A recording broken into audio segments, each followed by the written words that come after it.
I think most investors would be shocked to know that, you had this kind of derivative-induced meltdown in January in China. But since the market bottomed, K-Web's beating the Qs by, 17%. Oh, wow.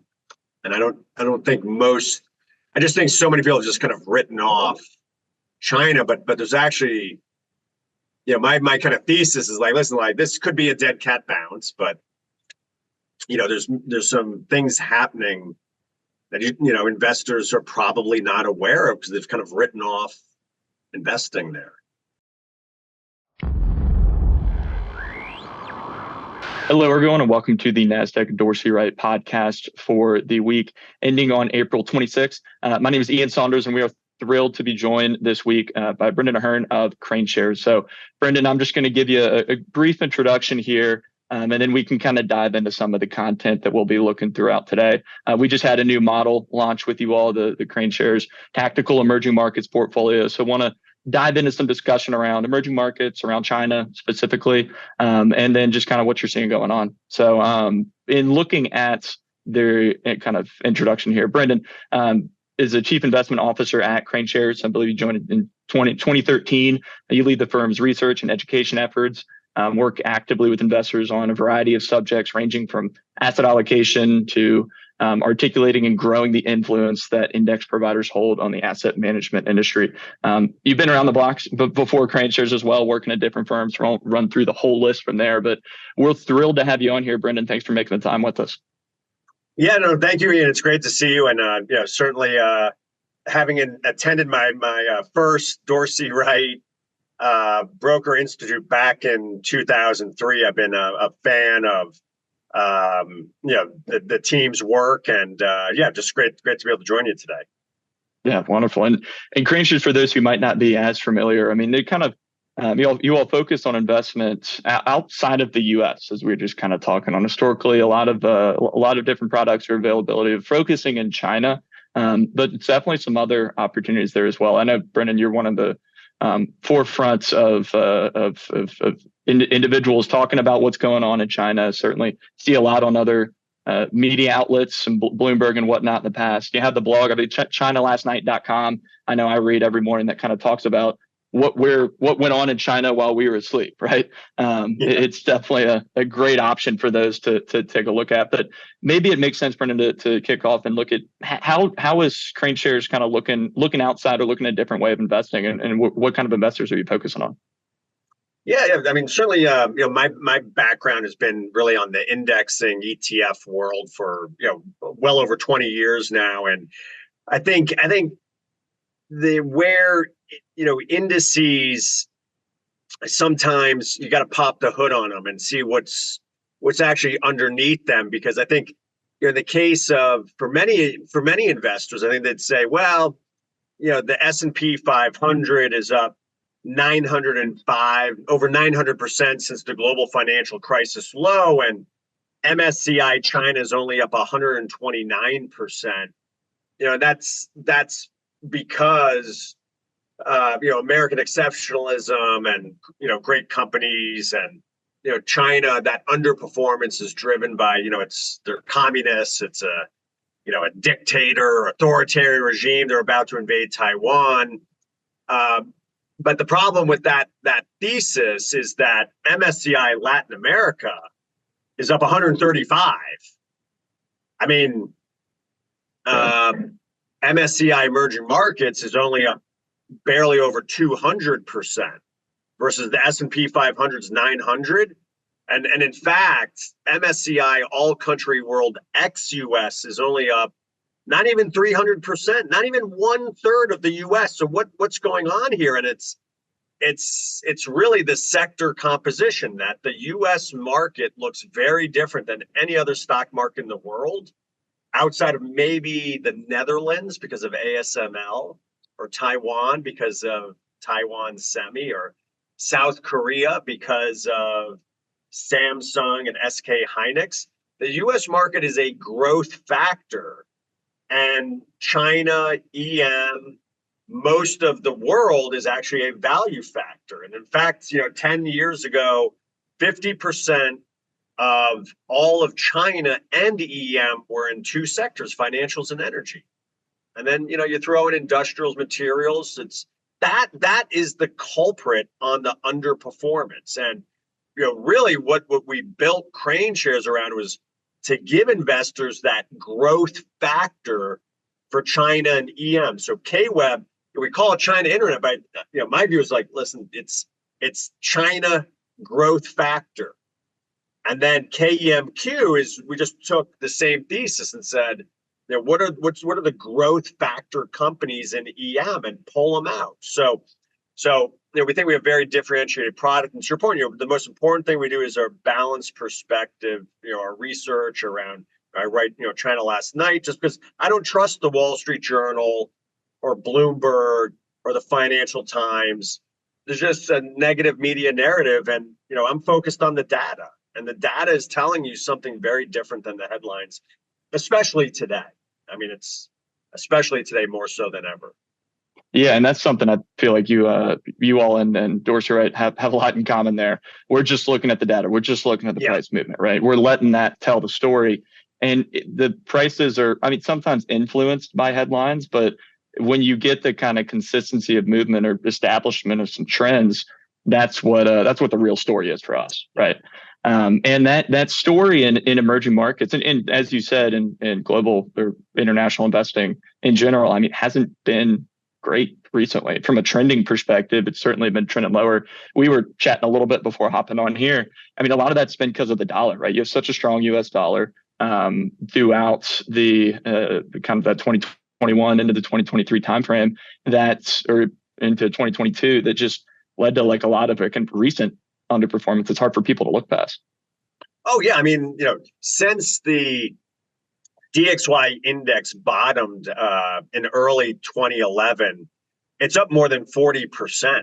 And so if you think about it, like U.S. stocks have gotten a 3% return doing nothing but being dollar denominated. And you contrast that with non-U.S. equities are down 3% annually because they're not denominated in dollars. And so, if my little joke is if U.S. stocks robbed the bank, the U.S. dollar was driving the getaway car. That the one has helped the other, and for investors outside of the U.S., they've really allocated to U.S. stocks. 15 years of outperformance, that's 60 quarterly investment committee meetings or board meetings or trustees. It's hard to hold on to diversification against that headwind. The more you diversified, the worse you did. And I see, from my travels, with our institutional global investor base, every investor I met with is overweight U.S. stocks and outside of the U.S., not, more so even here in the U.S. And then there's good reason, right? Great returns. But I think if there is, you could argue there's opportunities, not necessarily for regime change, but just, maybe a little catch up, and our investors prepared for that. And I think that's what's great about Nasdaq Dorsey Wright is, it's just about what the data is telling you. And I think, our observation is a little bit aligned with what, the Nasdaq Dorsey Wright, point and figure system, which is saying is like, hey, something is happening, particularly in what we see in China and from a performance perspective. Yeah, absolutely. I mean, in looking at trends and shifting trends, right? I mean, we saw, looking at like our chart of the dollar, I mean, you saw most consecutive buy signals we'd seen for the dollar up until like October of 22, a string of consecutive sell signals, really definitive trends that we'd seen, I mean, kind of play out over the course of the past several years. But it's kind of just been moving sideways since then. And we've seen some areas, I guess, speaking to movement internationally, it's allowed some areas to maybe have a little bit more consistent movement moving forward. So like we just saw the broader emerging market space kind of moving back into a positive trend a few weeks ago, right? China, a lot of Chinese representatives looking toward the point and figure charts of some of you all's funds, also just moving back in a positive trend, showing more consistency. I know we were talking a little bit before that we've seen, I mean, more recent outperformance from KWeb over QQQ, which has been like the bellwether leader that everyone thinks of as the high flyer over the past few years, actually showing a little bit more improvement recently, right? Yeah, I mean, definitely. I mean, it's interesting. I think, listen, around China, there's been issues, both economically as well as fundamentally for the companies there that, zero COVID, they basically shut their economy down, and you've got this ongoing problem in real estate, and it's having been in China, not too long ago. There's less concern about a Lehman moment. It's more of because of the lack of new real estate and infrastructure development. It means construction workers aren't working, which means they're not getting paid. If there's less new apartments, there's less home furnishings being bought, as well as with urban household wealth, 2/3, and that's really weighed on consumer confidence. So there's fundamental reasons why the last few years, China's lagged. We're just simply arguing that, on the economic side is the economy is coming back. It's just slow. They're not doing free money, no free checks in the mail in China. They don't want to create inflation and more debt. So it's just the economy is coming back, and you're starting to see that consumer confidence and pick up where, if you think about what they went through with zero COVID, you're seeing the first signs of consumer spending coming out of hibernation was restaurants. If the first thing I would do is take my wife out to dinner. And that's happening in China. Q4, the restaurant companies actually did really well. And then you'd probably go on vacation, and you're seeing that from the online travel companies. And so we're seeing like a fundamental improvement taking place. And I think at the same time, a lot of investors have vacated the premises. So, especially, I think the show, you had this derivative induced meltdown in January of this year where these derivative contracts were unwind, and there's no, everyone has left the room. And so markets went down on an elevator. In Asia, people are really overweight. Japan and India, I think for other global institutional investors, just they're really underweight or neutral on China and EM in general. A lot of that's in the U.S. So we're seeing this bounce back since the February 2nd low, where KWeb's beating QQQ by 18%.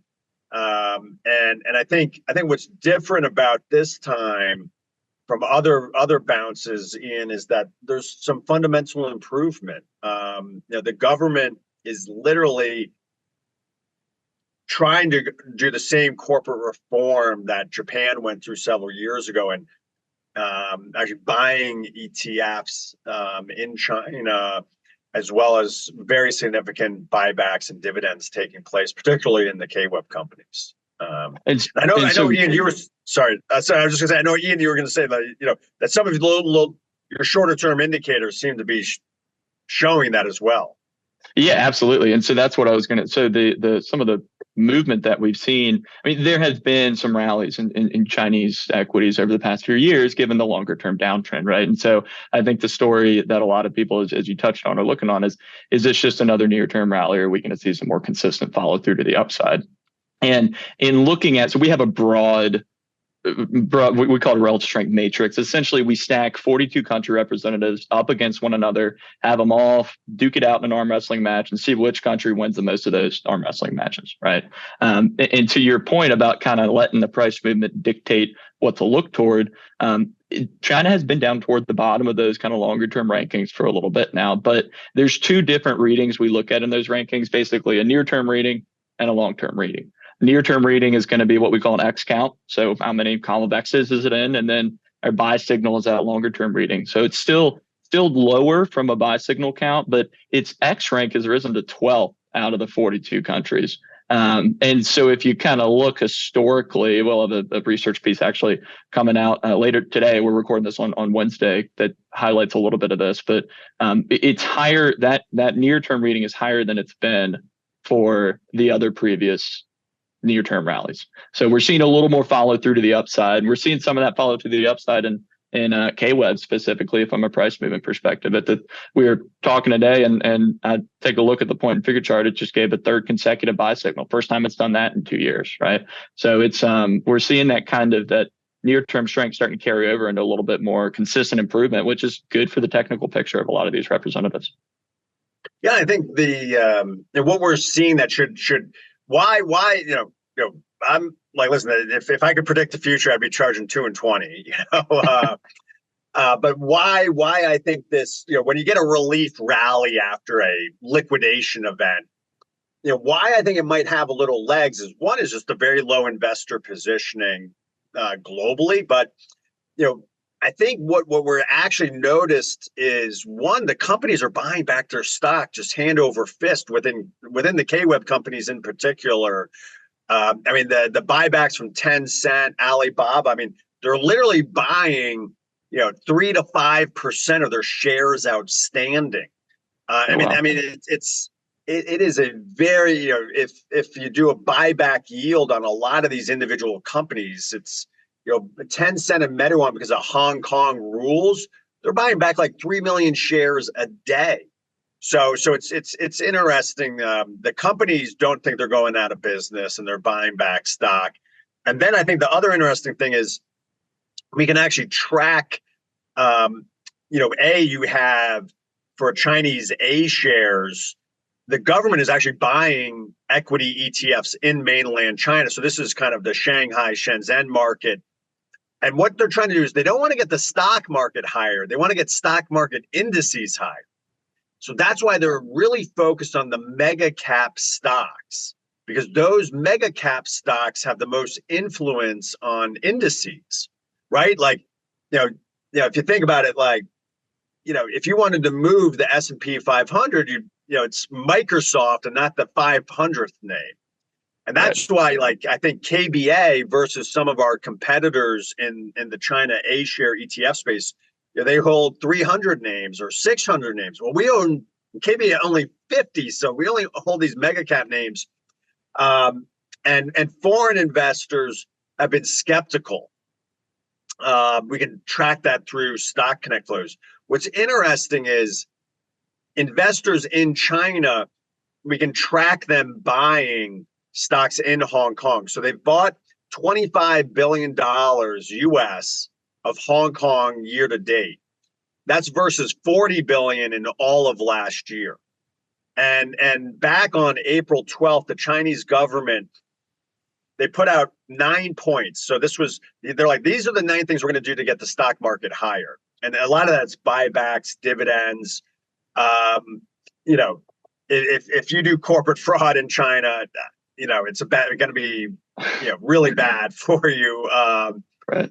Anyway, so what's interesting is since April 12th, the inflow into Hong Kong is twice the year-to-date average. So they normally buy about $300 million US of Hong Kong stocks every day year-to-date.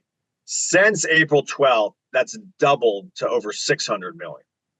And so investors in China are like, okay, like the government's saying, like, buy stocks, and that's what they're actually, they're like, okay, do that. And I think what will happen, Ian, is like in Asia, investors will be next in tune to what's happening there. So some investors will be like, man, maybe India's a little overvalued, or I'm worried about yen intervention.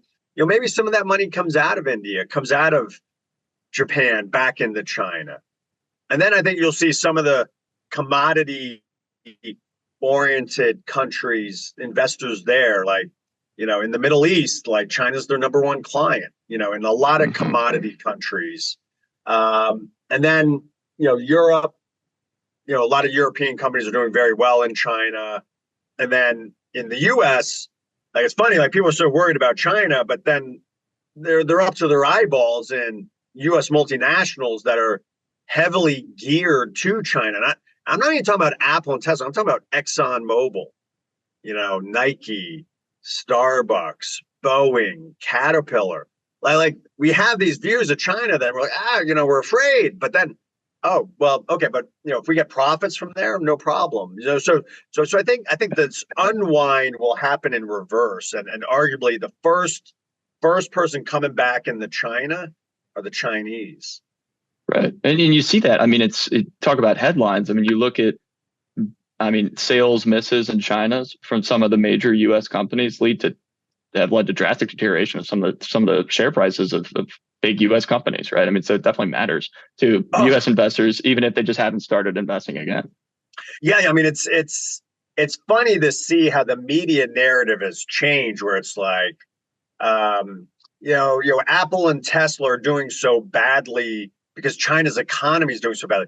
That I mean, for 6 months, we've been trying to tell investors Apple and Tesla have a real problem, not because of Chinese economy not doing well, but because of China competition. And BYD is along with a whole host of other EV, is a real threat for Tesla in China. For Apple, this Huawei ProMate 60 Plus, you can argue it's a better phone than an iPhone. Yeah. They're losing a lot of And market share. I know, right? and they're just, yeah, it's actually this Huawei phone is actually as expensive as an iPhone. It's just it actually is more technologically advanced. You can do satellite phones and satellite phone calls. You don't even have to be on. Anyway, so it's interesting. This is not, what's happening with Apple and Tesla is more of a competitive situation, than reflective of. And then it took the U.S. financial media months to catch on to that, and only now they're kind of admitting, like, oh yeah, like these are. Anyway, so yeah, the economy actually is coming back a bit, and yeah, we're actually, yeah, we've got Q1 2024 earnings coming up, and listen, Chinese companies are starting doing what U.S. companies is. You can jack EPS by buying back your stock. Yeah, we've definitely seen that in the U.S. side. And so as some of these companies start to kind of pick up, I mean, obviously the leading movement from there would be investing in products such as the ones that you all are focusing in China that provide exposure to some of those companies. So I think that might provide like a good segue into talking about some of the model work that we've done. We've had a model relationship with you all for several years, looking at kind of focused rotation within China specifically. Are you better off being kind of bullish in China or bearish, depending upon the indicator? Looking there at the KraneShares dynamic China rotation model. And the new model that we launched earlier this month is looking at it from a slightly different picture, right? We talked a lot about international investing, and one thing that we've realized is looking at, okay, are you better off being overweight or kind of underweight China? This is something you all have been looking at for several years, right? We just look at it from a slightly different tactical lens. And so the model specifically, maybe just to dive into a little bit of how it's constructed, is looking at essentially rotating exposure between the KraneShares Emerging Markets ex China ETF, KEMX, right? And then an inventory of China focused ETFs. Essentially, it's always gonna hold KEMX. So it's gonna maintain exposure to KEMX at all times. It's just gonna have the ability to move some of that exposure, potentially most of that exposure, to other areas of kind of China focused investments if they start to show more relative strength improvement. Right. And so there's an inventory of I believe 7 other kind of more China equity or emerging markets equity focused areas that the model has the potential to move into, including KWEB, including KBA, like we talked about. And if those are showing positive relative strength, it'll be in the model. If it's not, the model simply takes the exposure that it could give to those representatives and just gives it back to KEMX. So I know, Brendan, this is an approach of kind of tactically shifting the exposure to China is something. It's not a new phenomenon, right? But it's just a kind of a different way to look at it. Oh yeah. I think it's a very, yeah, what you've built is really interesting, and I plan on, it's been a tough few years, being a buy and hold investor, and to the Nasdaq Dorsey Wright model, it really helps people avoid some of the downdraft. And at the same time, I think one of the things we found is that investors are thinking about keeping China and EMX China, and so I think this is a great, I think it's just and it goes back to a little bit, Ian, just big picture, like when we think about this sector dysfunction in China, not just China but really EM indices. Like I kind of say to people, like, listen, like yeah, you may paid 5 bips or 10 bips for EM exposure, but guess what? You got what you paid for, which is no return. And that's what I think will be very interesting. That can the model really add alpha versus just this buy and hold that's really not done well for 15 years. Where Right. I think yeah, I mean time will prove out. But yeah, I'm really excited to follow it myself. And I represent our funds. I'll be at the end of 2020, I was up so much on my KraneShares positions, and I said, I know this is where I should be rebalancing.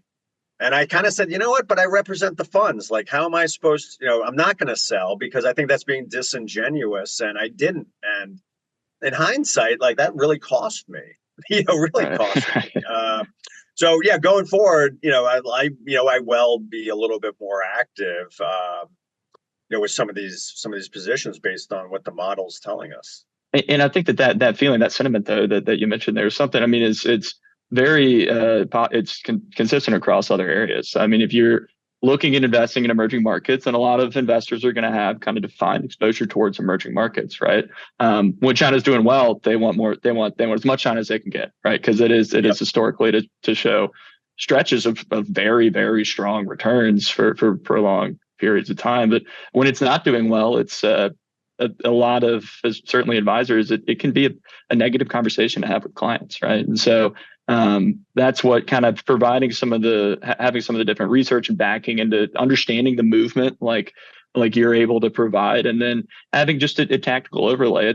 What we've continued to say is just we're looking at price movement, right? If prices are trending higher, we want to be in those prices trending higher. If they're not trending higher, we want to be kind of underweighting those areas. So hopefully, so the model's currently allocated, has all of its exposure allocated to KEMX, the ex-China fund. I will say, in looking at the ranking, so I mentioned the matrix concept before, that ranking concept that we used to track each of those representatives. Looking at those now from like a long-term and near-term perspective, the rankings are focused on that long-term. So KEMX up the top of the matrix from a long-term perspective. From a near-term perspective, KEMX is only beating one other area. So we're seeing a lot of these other Chinese representatives that are showing near-term improvement consistently against the broader emerging market space. And I mean, it's as long as that improvement stays consistent, could certainly be kind of an opportune time to look towards jumping onto the ship, if it will, right? Yeah, definitely. I mean, I think that's I mean, going back to my first trip, I mentioned this trip back in Richmond, over 2 decades ago, and at my, and going through the Broker Institute, I really felt like, the Nasdaq Dorsey Wright system, it provides a game plan, and it allows for an actionable game plan. It takes the emotions out. It takes our biases out, and you just act. And so, yeah, I'm big believer and fan. Not just because Tom Dorsey could beat me up, but still. But yeah, it's I'm really excited about this partnership. Yeah, we're thrilled about it, and thrilled about it moving forward. And for anyone listening that has any questions about it, or wants kind of more information about the model specifically, welcome to kind of reach out to us, dwa@dorseyright.com. Certainly about any kind of the products, they're always certainly welcome to reach out to KraneShares as well. Brendan, is there any kind of contact or email information that we could kind of give out from there, or should they just go to the website? Yeah, no, certainly. I mean, info@KraneShares.com. We can get our my colleagues who are based regionally to get in touch with financial advisors or Please reach out to info@KraneShares.com, and certainly to keep abreast, self-serving and highly biased. I'm a fan of ChinaLastNight.com. Absolutely. I was going to shout that out as well. So, yeah, it's a great resource. It's just ChinaLastNight.com. It's very, very simple in how to get there from the name of the site, right? Exactly. Life is complicated enough as is. Right. We'll make it simple. Well, Brendan, with that, I think that kind of can bring us to the conclusion of what we're looking at on here. So thanks so much for hopping on this week. No, thank you for the opportunity, and great to see you. And thanks to everyone for tuning in and listening to us this week. Be sure to reach out if you have any questions, and we'll be back to touch base with you next week.